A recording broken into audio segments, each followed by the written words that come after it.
Русгидро уже несколько лет помогает этой школе, а в этом году мы попросили у них комплекты мебели в классы, группы, что они нам приобрели, генератор переменного тока, потому что у нас иногда бывают отключения, и плюс теплица.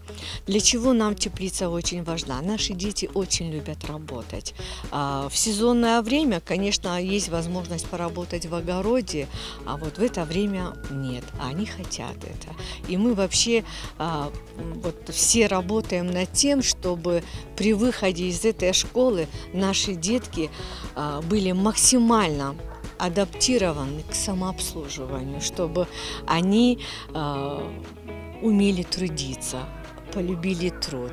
Мы вообще стараемся их не принуждать трудиться, а стимулировать к труду, что у нас вроде неплохо получается.